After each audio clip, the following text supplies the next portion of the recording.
Kill those fans, though. There was somebody who said we could. That's it. Unless they're not bothering our sound. Unless they're Oh, great! If they're not bothering You have a our bottle of sound. water? Okay. Actually, they're quite nice because they keep the air safe. Okay, good. Okay. Some water? Oh, thanks, Lawrence. Spark? Thanks. Okay. So I'm just going to start with some warm-up stuff. Okay, Yeah. we're rolling? All right. You guys grew up together in Dublin, or at least in the late 70s. What's been the most rewarding part about growing up and then succeeding together? Playing in time every night. And that's the hardest bit for us, you know, is musically every night we're still struggling, really. When we got together, we weren't musicians, you know, at all. We're not professional musicians even now, probably, even though we get paid. We were a bunch of mates before we were a band, and we formed the band because of that. Not because, you know, Edge could play guitar, that came later. And Larry playing the drums, you know, that all came later, really. I mean, he played in a military band for a while. Like, you know, those, what do you call them over here? Marching bands. A marching band. What's been the toughest part of growing up and then succeeding together? I mean, you probably all know each other very well now. I think learning to play in time was the toughest thing. People say, how long have you been together? We just say, well, we're still not together, but Very one untogether. day. You know, I mean, we grew out of the whole punk ideal, which was anyone can be in a band, anyone can get together and can write some songs and go out there and do it. And we did, you know, that's really the story of U2. We just decided that this is what we wanted to do and we went after it. And it's been a few years, but now we're getting it together. I think, you know, succeeding on our own terms and not playing the showbiz game, which is what seems to happen to a lot of people who start out with an original idea and an original approach to things, and then gradually along the way that intention becomes watered down and the power of it is gone. And I think U2 has always managed to retain that basic drive, and I think that's what's good about it, not becoming part of the kind of circus. Your families were supportive even in the early days. Did they get some of the benefits? They get to travel around with you and see you out here on stage? They weren't all supportive. I mean, like Edge's mother, Mrs. Edge, we call her, had like a little Volkswagen. And she's a really cool lady. And she would like put all the gear and all the band in the Volkswagen. We'd be like 15 and 16. Yeah, and she'd be, you know, pick us up at 4 o'clock in the morning, you know, to get home. And she was out there, and so were we. So that worked. But my old man, like I came home at night, my old man, he'd be waiting at the top of the stairs with a submachine gun, several knives, and you know, I mean, it was just target practice. And you know, he used to lock me out occasionally. Like I have to come up the drain pipe to get in. I remember one night, like it must have been 4 o'clock in the morning, I was climbing up the drain pipe, trying to break into my own house. We just lived there, the two of us together. I was climbing in the drain pipe, and it's just this dodgy bit at the top of the drain pipe where you got to go over to the bathroom window and you just jump for it. And I heard this, "Who's that?" You know, "Who's that?" It's my old man, you know, and he wants to know, "Who's that?" You know, and I said, "God, he thinks I'm in the house." So I went, "It's me."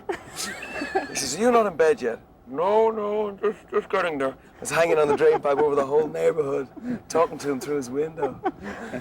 Yeah, but you know, our mates were very supportive. Like we'd no money, and kind of street gang we were a part of used to like just was unsaid, but I always found money in my pocket when I went home. We went out to the pictures, you know. Your families, they'd either pay in or they'd get you in through the back door or something. but now your families are all thrilled, supportive, and proud. Amen. They're still waiting for us to get proper jobs. I mean, it's kind of like, well, you were lucky this time, but when are you going to go back to school and become a doctor? You know, that sort of thing. But we just keep explaining to them that it's what we want to do. And I think Larry Mullen Sr., like he still wants Larry Mullen Jr. to be a jazz drummer. Yeah. He does. Rock and roll is definitely not on there, is it? No, there's no money in the rock. Right. No. What they say. And your mother's trying to figure out who named you Edge. Yeah, she loves Mrs. Edge. That really suits her. In all the early stuff you read about you two, you've all said that in the beginning of this group there was a rare spirit that you felt between you. Can you elaborate a little bit on what that felt like, what aspect of it kept you going? I suppose it was just the fact that there was a friendship and a commitment between the band. It's not like, you see a lot of bands and it's one guy, maybe he sings and plays guitar, and then there's a group of musicians who he hires and they're on a wage, and he knows and they know that if the band does really well, he's going to benefit and the other guys aren't really going to benefit. But from the beginning, we were in this thing together. We'd made the same commitment, the same risk, and I think that feeling that these were four guys going somewhere, and maybe it wasn't going to work out, and maybe it was going to work out, but they were committed to one another. That, I think, is a big part of it. And there's very few groups that are like that now. There's no real groups in the world, no rock and roll groups anymore. Four people that just hung out on the same street corner and then just formed a band and went, for it, just went for it. And we're of that tradition. The tradition, I suppose, are the Beatles and the Who and stuff.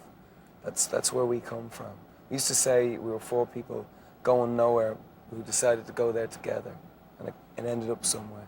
Now, with the kind of success you've had, you have had the opportunity to live anywhere in the world, and yet you stay at home in Ireland. Have you ever been tempted to leave? Well, we leave every couple of years to go on a world tour, so it's not that we're stuck in Dublin. We value Dublin because it's a haven. It's like a shelter from the storm for us. We get a chance to unwind there. We know a lot of people there, friends from before we were a big success, and so for us it's kind of like sanity in the midst of what would be a very weird way of life otherwise, and it has great benefits. We also record there. There's a great studio there. We can pretend we're not weird, basically. Nobody treats you special there. No, which is great. You can go down to the supermarket, you buy the groceries, and the most you might get is like a nod at the checkout. Like, that's fine. You don't get crowds of people running after you down the street. Or Do you know?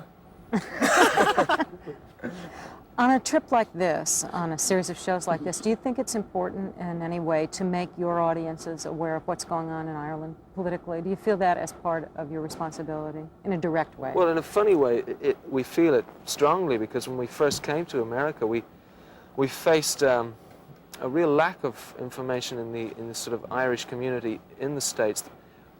We had come out quite early with a song, Sunday Bloody Sunday, which sort of summed up our own attitude to the North, which really is, I might be prepared to fight for what I believe for, but to kill somebody else, I'd rather die than do that. Mm-hmm.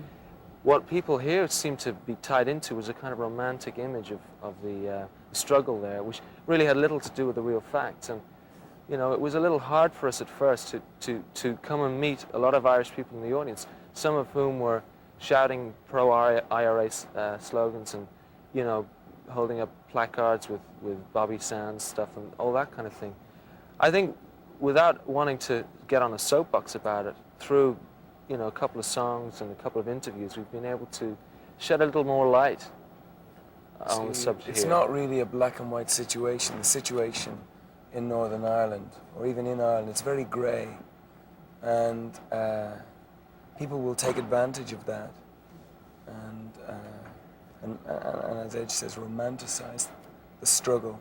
But there's nothing romantic about receiving a bullet in the head on your own doorstep in front of your children, and that's going on both sides of the fence, and we stood out against violence, and yet our hearts